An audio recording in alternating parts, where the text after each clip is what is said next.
ay rated SPG. Striktong patnubay at gabay ng magulang ang kailangan. Maaaring may masiselang tema, lengguwahe, karahasan, sexual, horror o droga na hindi angkop sa mga bata.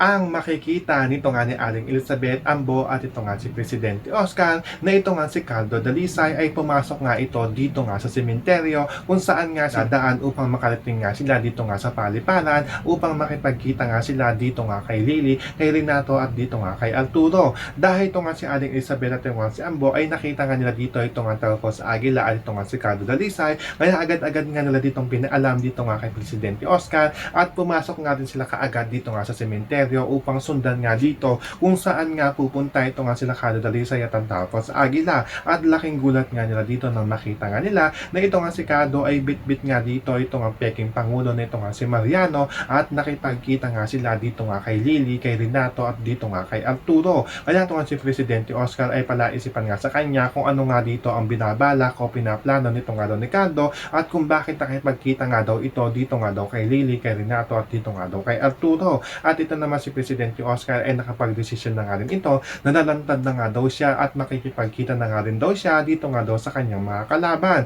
Pero pinigilan nga siya dito nito nga ni Aling Elizabeth at ito nga si Ambo dahil mapanganib nga daw kung siya nga daw ay nalantad ngayon dahil nakita naman daw nila dito na natapaikutan nga daw ng mga pulis at mga tauhan nga daw dito nga daw ni Lily, ni Renato, ito nga daw buong area. Iyan ang ating mga pakakatutukan at pakakaabangan dito nga lang sa PJ San Provinciano.